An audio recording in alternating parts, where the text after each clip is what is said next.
about change with a friend, how we how one person has changed, you know, Mm-hmm. his friend has changed, and the way how I heard it is like, oh, that person did, I don't know, X, Y, Z, and they changed. And I was just thinking, yeah, I wish we can just change like that. Kind of, for me, I actually wrote about it the other day, like blog post, because I was again inspired about it. Mm-hmm. um, the talk was basically, I literally, for me, I said, with like, change doesn't come with realization, with a wow moment, Mm-hmm. with realization, with attending a seminar, workshop, watching a video, or reading a book, or having a conversation. You don't change, you just realize something. Mm-hmm. And I said, for change you need to have a daily practice of something. We don't change on a yoga mat, we don't change on a, it's a daily practice of certain things. So I feel like, yeah, we were talking about this, how humans, we throw this, I changed, so, or people go back to the old relationships, intimate or friendships, and it's like, oh, I changed, come and see how I changed. I'm like, well, you can only see how somebody changed, again, ongoing, day to day, Mm-hmm. what they, how they acting, reacting, what they're saying, and stuff like that. So this, for me, was very, very interesting realization that, yeah, we're throwing this word change, or I've changed. Somebody Mm-hmm. just reads the book and say, oh, this book changed my life. Did it really? Yeah, you realize something, but let's now see what you're gonna do with that big realization. Mm-hmm. So for me, like this year, or like a decade ahead, like it's loads focus even more than ever before on action, but Mm-hmm. not, as we spoke before the video, not just acting to tire myself, not to give myself a break, but act on certain things. So for example, right now, my this year, like, I'm practicing softness, kindness, softness. And how do I practice that? Because people, like, I just like to share that as well. You know, you don't change by, I don't know, reading and then thinking. I'm actually repeating myself, whatever I do, like Mm-hmm. a daily mantra. What I'm trying. And now, did I change because I've been practicing this now for a while? I don't know, but I'll keep doing it, because I feel like it's needed long, repetition of certain things for this to become actually a habit, and for this to become a new us. And let's see how committed I am, how long will this last. So Yeah. yeah. Yeah, How I about think you? that's great. No, I 100% agree. Because also, from my experience now working with clients, it's like, especially when we do very transformative therapy, so a lot can change within someone, like in one day. But I always Hmm. prepare people already beforehand and tell them, and also afterwards, when you kind of more practically talk about, like, how do you actually create real lasting change, which you're talking about. um, and I prepare them, like, that's the hard part.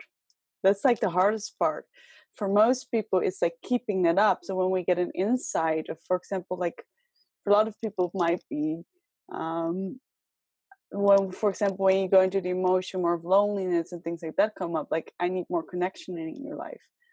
And just by the insight, and even though that realization can be very powerful, it doesn't literally change things. Like, you then have to get out into the world and maybe go up to people, like start conversations with people, which you've never done before, and which terrifies you for a lot of people. And that's actually the hardest part of, for a lot of people that I've noticed that do have, like, all the relationships and friendships set into place, but they aren't really opening up, or like really not showing, like, all parts of themselves.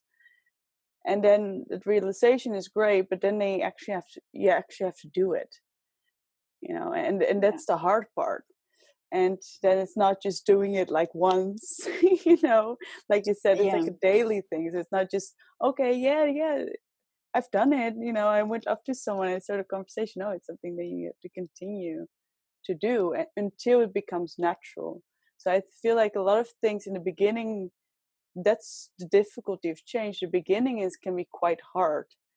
So in the beginning, for example, same with softness, it can be like, okay, what is softness really? And then it's really about like kind of also figuring it out, and it's a bit more challenging. But the more you repeat something over a longer period of time, it kind of then becomes natural, and then it becomes something you don't have to think about. But in the beginning, it is something you have to think about, put a lot of energy in. It's not always easy, but it's actually needed before you want an actual change. Because otherwise, you can kind of go, for example, do some healing work and get insights. Then you feel better for a while, but then a few months later, you feel alone again. And it's like, why am I not? I thought I healed this. No, but you actually do have to meet those needs. And if you're not meeting those needs, the same pain will come up in a different way later on. Yeah. So that's a hard part, I think, for most people. Yeah. Yeah, and especially people who work on themselves, Mm-hmm.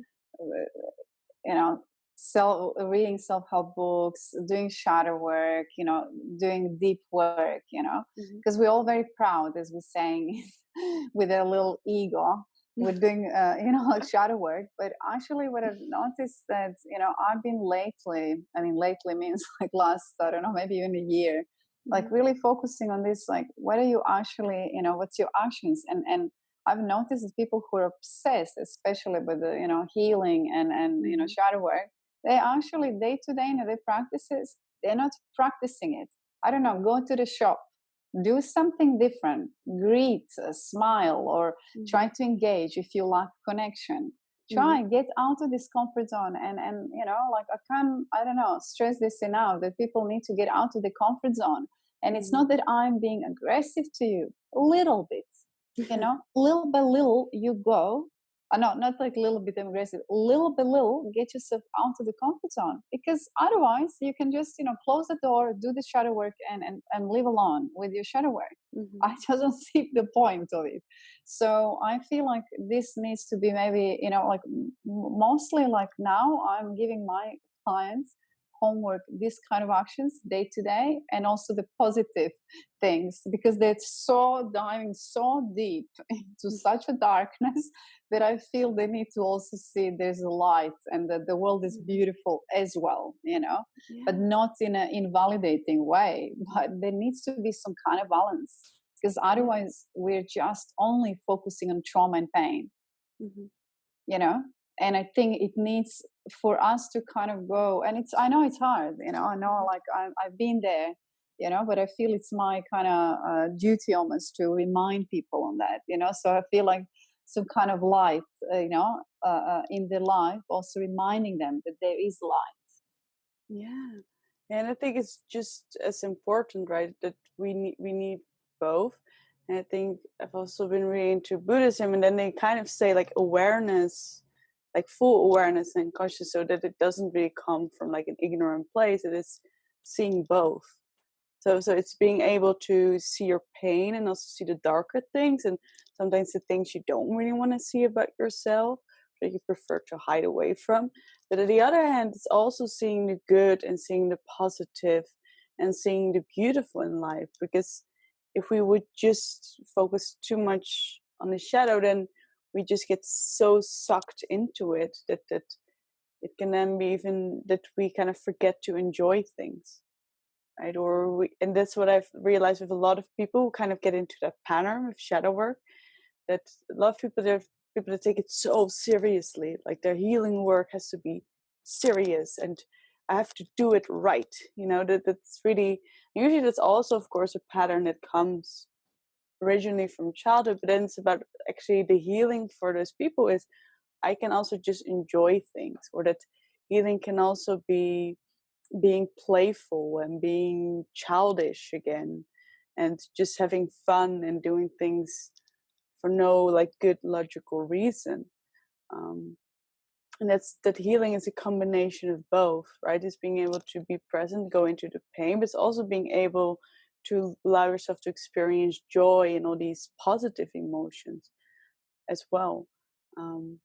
Yeah, and I think when people especially come from a very traumatic background, it can be like the pain can be something you're so familiar with, so that actually in the beginning, that even being really joyful and doing all these things can feel like very unfamiliar or unsafe, or like you said, it's uncomfortable.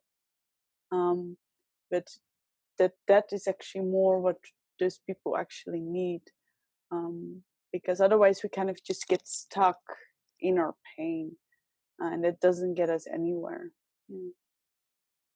Yeah, and for me, it's sad to watch how, when they say, your youth are, this is the best period of your life. In my work, in our work, I don't see that. I just don't see that. So I watched today one beautiful video of, one beautiful old couple. They're so in love. They're in the 70s. And, Mhm. obviously they've done deep work. They're doing deep work. My goodness, what a joy. They're giggling, they're joking. There's so much joy in that video. And I was just thinking, this I haven't seen in a long time, especially in the videos, because it's like all very, maybe I'm in this kind of place right now, Mm. but yeah, I think world needs more joy, and I'm not trying to be, Mm. like fake positive, but Mm. I'm really, like, it saddens me, the state where we are, that we are, scrolling, and we're in our pain, we're in information, we are serious, we're stressed. This is how we live. My goodness, so when I see somebody joyous, this kind of, oh wow, and I'm in love with that. No matter what they're saying, no matter what is information, for me, I kind of, they transmit something that is so needed in this Mhm. world. So yeah, like I feel like the youth, I mean, it's just, when they say suffering is optional, people that've been through a lot, you know and they really, definitely, most of these people, they do need a deep healing, deep work. And Mhm. also, yeah, they need some kind of balance there, Mm. to get out. Otherwise, especially when they're in the hard place. I've been there, so I know Mm. how easy it is when you're in pain, in a dark place, dig yourself even deeper and even deeper. But because it's now such a, it's been, that's one thing that I'm also, at the moment, I kind of don't like it much, that when you say that, you start, you're accused straight away, you're invalidating the pain you're doing. And I'm not trying to do that. Mhm. I can't invalidate anybody's pain. I've been in a pain, like, a lot. Like, there's no way that I can, someone who is suffering, that I can say, just, I don't know, shake it off. So I'm not Mhm. saying to shake it off or anything, but it's just, yeah, it's it's kind of like changing of the energy, you know, Yeah. taking a shower, go on a sunshine for like 2 minutes, soak the vitamin D, or, Mhm. like, just simple things which can kind of bring life and joy. And then, the pain is still there. You don't need, but like, I know this is not long, but with a friend of mine, Mhm. who is much younger again, than me. So she's in her 20s. We were talking how she's, obsessed with her pain. And this Mhm. is what, lots of us, especially in the young years, we are, because we don't, the pain is here, and we don't see anything else but, and for me, it's like entering the room where there's so much stuff, but you only see where your torch is, pointed, uh, you Mhm. know which your life is, and the way how I now look, so I'm now 40. The way how I look, my own childhood and trauma, gosh, how much it changes. And it's not just about healing, it's also perception of time, perception of that I am not parent, yet, or I'm not a Mhm. parent. But I can already relate to certain things, and I know, they haven't done it on purpose or to really harm me, but they've been in this kind of place, so I can already have so much more understanding and forgiveness, I think, Mhm. so much more. Again, not justifying anything for anyone, but yeah, so the time, I think, helps, and Yeah. years help with that a lot. Yeah, and we with healing, of course, we go through different stages, right? So like you said, there's a very important stage it is to validate that pain and to validate perspective you were in it as a child. But usually after we went through that, then it's also okay to just see it again from different perspectives, so we can also get a deeper understanding of it, and in a way that's not approving or condoning certain behavior, but more in a way of seeing and also understanding that it didn't have anything to do with us personally, right? And I think for that, it's a lot of people, that's also a pattern we get stuck in, is to really to take everything really personally. And actually, when we go through that healing process, I feel what I've noticed is, first, okay, yeah, I needed to be able to really be my pain, and that needed to be validated. But after a while, it also was really healing for me to also see and understand the perspective of my parents, and to see like it has nothing. It's actually was very healing for my inner child.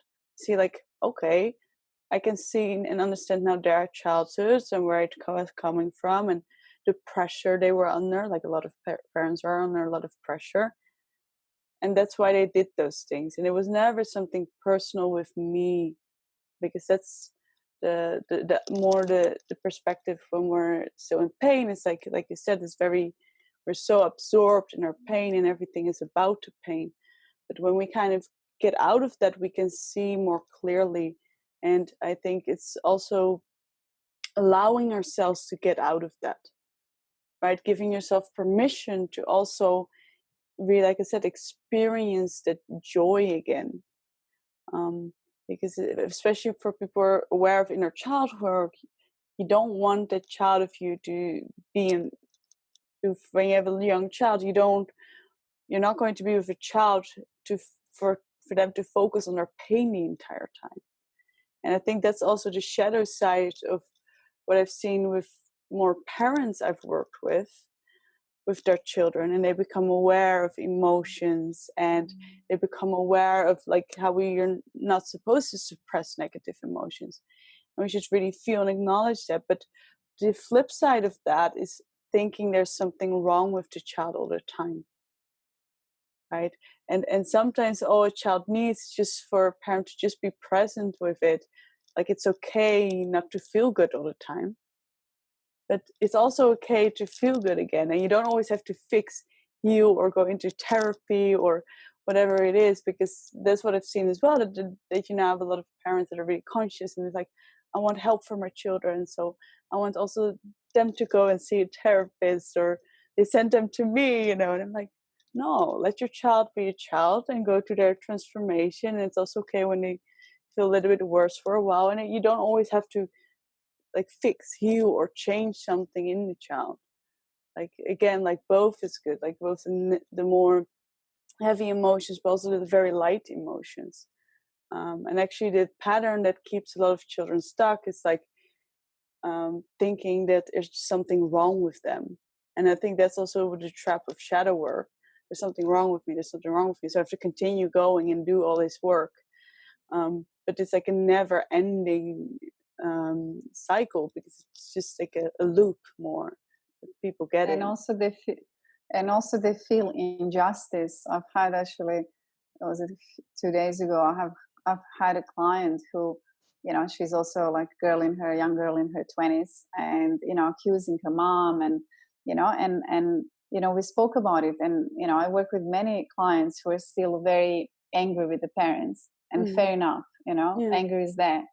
But I actually said, okay, you can't change the past, can you? Mm-hmm. So they've done, so let's say even in a personal relationship, like, with a partner, and then like if you split up and then you're only focusing, he did me wrong and he did. Mm-hmm. So what are you basically doing? You're focusing on something that has already passed. It's already happened. With our parents, it's been so much past. We have, decades of them doing wrong to us.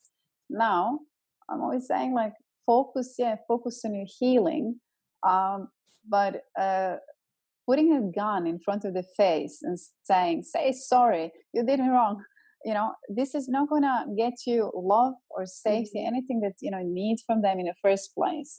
So like, I'm kind of even trying to bring the logic into it, Mhm. because clearly, like, even rational mind, like, you will not get it, will you? So Yeah. that, like, we need to know that this is not going to serve us. The past has already happened. We can't erase it. Mhm. So we just are responsible for our own healing.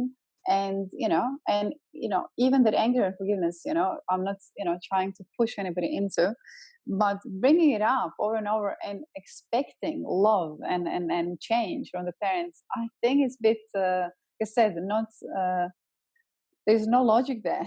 Mhm. So it's good to basically, to stop doing that, because it's just waste of lots of our energy and time Mhm. we spend on that, and we can't get that. We can Yeah. change that. We cannot change the past. So yeah, some deep stuff, but it's for me it's beautiful how through a work, with the clients, you just get such a profound thoughts, and then, like, Mhm. yeah, revelations, really, because I've just realized, gosh, we all did that, we all are doing that. Mhm.